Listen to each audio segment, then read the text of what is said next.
Olá pessoal, vamos continuar então aqui a nossa videoaula, né? Eu vou apresentar para vocês então agora a subjetividade em Kant, segundo a perspectiva moral. Vou apresentar para vocês a teoria moral de Kant e o sujeito moral, que vai ser assim muito atacado por Hegel, tá? Na verdade, a filosofia kantiana é de onde Hegel parte, numa certa medida, né? Ele é um idealista,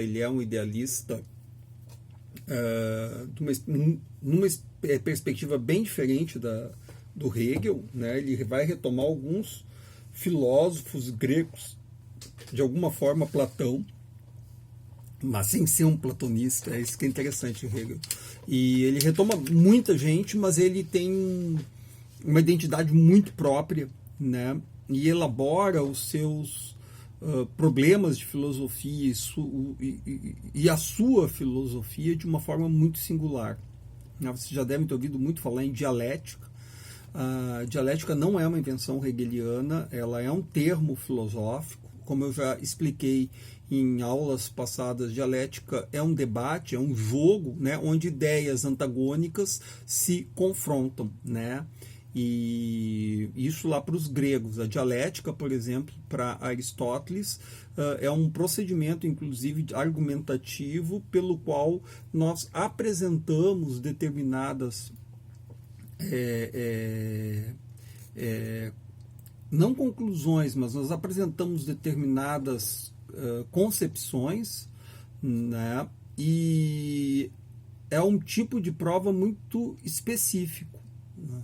Por exemplo, ele vai fazer isso quando ele fala, Aristóteles, da prova dialética do princípio de não contradição como sendo um princípio fundamental para toda e qualquer ciência e para falar com sentido, né? Com sentido, ou seja, não é possível falar com sentido violando o princípio de não contradição, tá?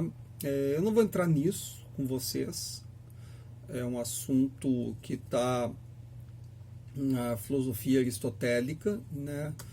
Na sua metafísica, no livro 4º da metafísica de Aristóteles, e é bastante pertinente. Mas o importante é assim, que a lógica aristotélica e a filosofia aristotélica obedece a uma lógica aristotélica que está baseada num princípio fundamental, o princípio de não contradição, né, que é um princípio tanto lógico como um princípio ontológico.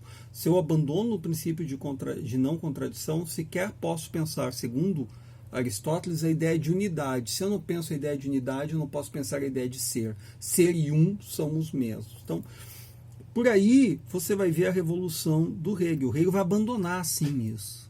Hegel vai colidir de frente, né, com toda uma tradição filosófica que até então não havia ousado abandonar os princípios da lógica ou da linguagem, os princípios fundamentais da linguagem, que seriam aqueles princípios lógicos estruturantes de toda e qualquer sintaxe, e que nos dão a condição de possibilidade de nos referirmos às coisas. Hegel vai abandonar, ele vai dizer que a filosofia tem uma outra forma, uma forma especulativa de enxergar a realidade, que não pode estar submetida à linguagem comum, né, que permeia a estrutura do senso comum, né. Ele diz que as ciências, tudo bem, podem fazer uso desse, digamos, dessa redoma linguística, desse ambiente linguístico pautado pelos princípios lógicos, mas a metafísica não, né, e que recusar-se a pensar, como, digamos, fez Aristóteles, ir para além do princípio de não contradição, não cabe a um filósofo. É uma crítica dura, né? Mas vocês vão ver que esse idealismo de Hegel, né, está baseado nessa concepção de dialética. Essa dialética é exatamente a ideia que ele retoma de alguns filósofos clássicos, como Parmênides, Heráclito e Platão, né? Sobretudo de Heráclito ele vai extrair assim uma concepção muito importante, que é a ideia do devir, da realidade, que a realidade em si mesma ela é contraditória, né? O movimento de transmigração, de transfusão, de de indeterminação do ser, né, para Heráclito já demonstra, segundo Hegel, a perspectiva de que se pensava a possibilidade de interpretar a realidade na sua essência, na sua dinâmica de transformação. O ser é e não é ao mesmo tempo, sob o mesmo aspecto. Essa é a ideia de Hegel. Tá? Mas vamos deixar Hegel para lá agora e vamos passar a Kant, tá? Sobre a moralidade kantiana. A moralidade kantiana, ela é baseada numa noção fundamental, a noção de dever. Liberdade de um lado, dever do outro. E essa liberdade, ela não é uma liberdade no sentido negativo, no sentido aquele de liberdade negativa, né? É no sentido de uma condição, de uma categoria que nos permite pensar a própria ideia de responsabilidade moral, né? E para Kant, a nossa condição de sermos morais está baseada na seguinte, digamos, psicologia, vamos usar o termo, tá? Ou seja, na seguinte disposição humana determinante em relação à sua ação, né? O homem é constituído de uma vontade, e essa vontade ela tem o livre-arbítrio como imanente a ela, ou seja, ela pode decidir livremente, tá? Ela pode dar as causas de sua ação, desde que, segundo Kant, ela obedeça à razão. A nossa ação só será livre se nós obedecermos à razão, aquilo que a razão dita. Mas tá aí, o que a razão dita? Por exemplo, não é racional eu dizer assim, ó, eu agora quero me livrar da situação da crise econômica do Covid, que o Covid vai trazer. Então vamos acabar logo com essa quarentena, tá? Porque o importante é que nós não caiamos numa crise econômica muito grave. Então, mas e a morte? Vai morrer um monte de gente mesmo, azar. É isso que muita gente diz, né? Vai morrer um monte de gente mesmo, azar. É da vida morrer, né? Mas... bom, aí pergunta um kantiano, mas isso é aceitável do ponto de vista moral? A morte pode ser universalizável? Como que um kantiano pergunta isso? Porque Kant tem uma certa ideia de lei moral, que é um imperativo categórico, que é uma coisa que está introjetada em nós. Eu falo introjetado não é naturalmente não, é culturalmente. Quando a gente educa os nossos filhos, a gente faz assim, ó. Digamos que teu filho lá foi na casa de um amiguinho, e aí ele viu um brinquedinho lá que ele gostou muito, né? E ele surrupiou o brinquedinho. Aí chega em casa, você observa, mas vem cá, de onde é que surgiu esse brinquedinho? Mamãe, pois é, esse brinquedinho. Não, meu filho, fala a verdade. Esse brinquedinho aqui é do fulano que eu peguei. Filho, mas vê bem, como é que você educa, né? Você educa assim. Filho, vê bem. Você gostaria que alguém pegasse um brinquedinho teu e levasse embora? Não, mamãe, não gostaria. Então, você não acha que o fulano também não gosta disso? E por que você vai fazer uma coisa para o outro que você não quer para si mesmo? Né? Ou seja, você faz a criança se colocar na posição do outro, numa reflexividade, né? E você já está, inclusive, fazendo isso com ela, você está criando um mecanismo intelectual muito sofisticado. Esse exercício da educação moral, isso não é Kant que diz, isso são os neurocientistas, o pessoal da psicologia, inclusive cognitivo-comportamental, o pessoal que estuda criança, os piagetianos e tal, eles dizem isso, que uma educação, né, quando você eleva esse nível, está criando uma estrutura mental, cognitiva, de se colocar no lugar do outro. Você está criando as condições para empatia, tá certo? Não há condições para empatia sem essa educação, sem essa criação. Né? A criança ainda vai pegar outros brinquedinhos? Vai, mas aí ela vai já, né, ter um sentimento em relação àquilo. Né? Qual o sentimento? Sentimentos morais, tá certo? Que ela violou uma regra, né? Até um ponto que ela não vai mais fazer isso, ela vai introjetar mesmo aquilo. né? Aquilo vai passar a ser um valor. Claro que isso é uma evolução. Mas o que o Kant diz? O Kant diz o seguinte, que bom, que para a condição moral acontecer, você tem que ter uma lei, a lei moral. E qual é a lei moral? É o imperativo categórico, que ele aparece da seguinte forma, ele aparece assim, ó, não faças ao outro, a primeira manifestação, não faças ao outro o que não queres para ti mesmo. Tá? Depois que a gente vai ter várias formulações interessantes, né? Faça como que aquilo que orienta a tua ação seja elevado a uma lei natural, ou seja harmonioso com todo o resto, ou seja algo da ordem universal. Né? Então você vai, ele tem 3 formulações, tá? Eu vou dar só essa agora, que é o importante, que você entenda a ideia do que é imperativo categórico. É aquilo que te ordena não a uma ação específica ou a não fazer uma ação específica, te ordena a uma forma, olha só, de comportamento, de avaliação, te dá um critério de avaliação sobre as máximas que vão reger a tua ação. Não faças ao outro o que não queres para ti mesmo, não diz não roubes, não diz não mates, não fala nada, digamos, objetivo no sentido de uma interdição legal que te obriga a não fazer um determinado conteúdo da tua ação, tá certo?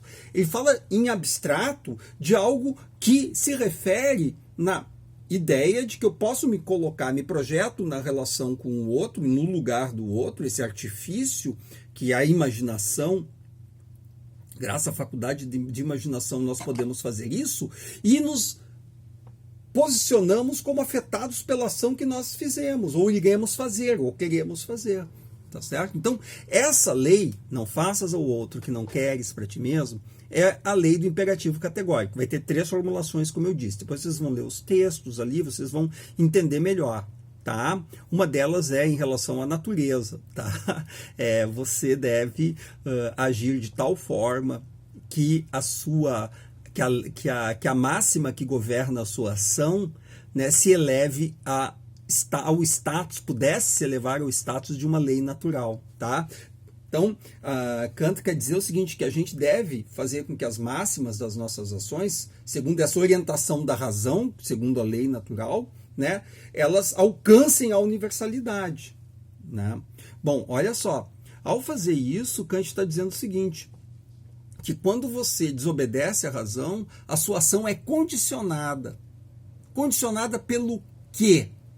Pela causalidade natural, causalidade motriz natural, aquela mesma que move os animais, claro, num sentido menos complexo do que move os homens, mas que move os animais. Se você, por exemplo, rouba algo, né, atendendo a uma paixão, e você sabe que você não deve roubar, porque você conhece, introjetou essa lei moral, mesmo que você tenha sentimentos de culpa e tal, você está agindo segundo uma perspectiva da causalidade natural, segundo meios para fins, escolhendo meios para fins. No caso da ação desinteressada, ela só é possível pela obediência à lei natural. Eu não faço ao outro aquilo que eu não quero para mim mesmo. Isso não significa um narcisismo, tipo, se eu não quero determinada coisa, eu não faço para... Não.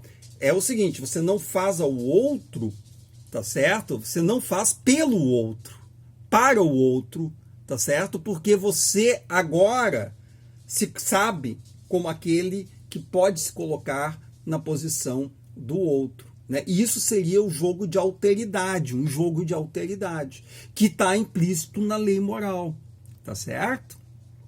Então, você pode avaliar suas intenções, e ao avaliar, você pode escolher livremente a consequência, né, da sua vida e da sua ação, né, que se segue o objeto, digamos agora, pautado pela razão. Agora você, na verdade, está nessa tensão.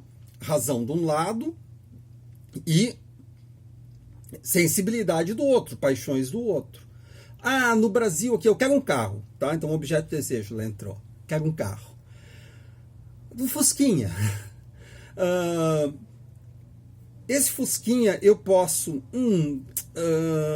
comprar né, com economia, com todo o meu esforço, pagando todos os impostos, as taxas, Ou eu posso, aqui no Brasil é muito fácil isso, digamos, né? Não é mais tanto, mas ainda é. Comprar um fusquinha aí, né? De um desmanche, comprar as peças do desmanche, montar esse fusquinha com um papel clonado, uma placa clonada, sei lá como é que é essa picaretagem, né? Mas... pá, aqui eu vou gastar muito tempo, muito dinheiro, toda a minha grana, meu trabalho. E assim, ó, se me pegarem, eu vou dizer que eu sou um comprador de boa fé. Não vai dar nada. Então, o que eu faço, né? O que é melhor para mim? De um ponto de vista utilitário, pessoal, né? Talvez comprar um fusquinha nessas condições seja razoável, né?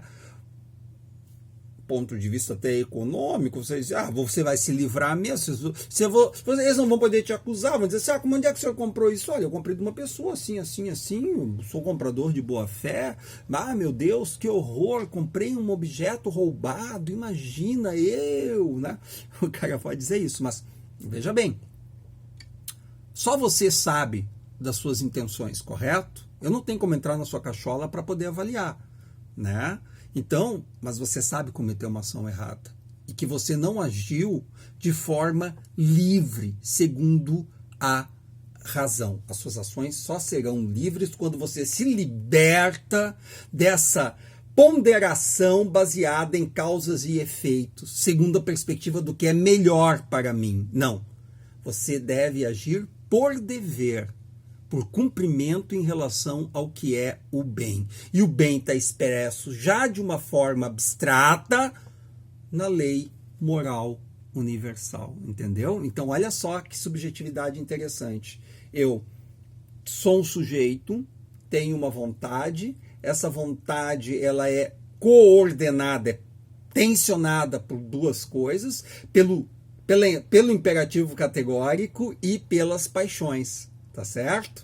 E essa vontade, ela é livre para se manter aprisionada, segundo a perspectiva da causalidade natural, ou romper com isso e se libertar, alçar ao reino da liberdade. Aí você escapou das determinações naturais e você louvou aquilo que há de mais universal no homem, a liberdade segundo a razão. Tá certo? Olha só que legal isso, né? Bom, Freud leu muito Kant. Muito Kant. Ele vai bater de frente sobre a questão do livre-arbítrio, tá? Ele vai dizer assim, livre-arbítrio é papo, né? Isso não existe. Mas Kant é muito esperto também. Kant não é um filósofo bocó, né? Ele é um filósofo genial, assim. E ele diz que você deve agir como se fosse livre, não como se você se soubesse livre. Por isso que a razão prática é dogmática. Você pensa, você se representa, né, como se fosse livre. Isso é o suficiente para você ser moral. Não interessa se eu sou condicionado ou não. Eu tenho que me representar como livre e perseguir essa liberdade. E ser livre, estar liberto das condições da causalidade natural. Isso é, eu agir como se livre fosse, perseguindo o ideal da razão, as ordens da razão, que me leva a um estado de libertação da causalidade natural. Tá?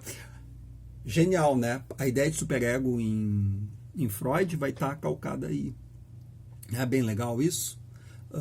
Freud mesmo fala que o filósofo que ele mais leu foi Kant. Ele leu muitos outros, mas esse ele confessa. Tá? Então, assim, essa subjetividade de Kant vai ser muito atacada por Hegel. Tá? Hegel vai dizer que tudo isso em Kant é abstrato e que, inclusive, leva a uma representação da subjetividade, da consciência de si, por uma abstração, né, a um certo solipsismo moral, tá? Que só eu, comigo mesmo, sei, né, das minhas intenções. Embora eu faça isso de uma forma objetiva. Mas ele vai acusar Kant desse pecado, né? E de outros mais, desse sujeito que está fora da história, desse sujeito que está fora da relação ética, na eticidade com os demais. Ele vai falar que isso é uma construção da subjetividade moral, mas que ela deve ser transcendida, né, e será transcendida por outras formas digamos, da consciência moral, que é a consciência moral subjetiva e a consciência ética no plano da eticidade na relação com os demais, tá? E depois da consciência cidadã, que também é uma outra consciência prática. Então, Hegel, ele trabalha isso de uma forma diferente e vai atacar o sistema kantiano prático e crítico, todo o sistema crítico de Kant como uma grande abstração, né, do idealismo. Ele acha Kant genial, né, óbvio, mas ele vai atacar Kant sob esses aspectos, né? Mesmo porque Hegel vai ter uma doutrina baseada numa lógica bem diferente dessa que até agora, né, a experiência moderna e o Ocidente viveu, né?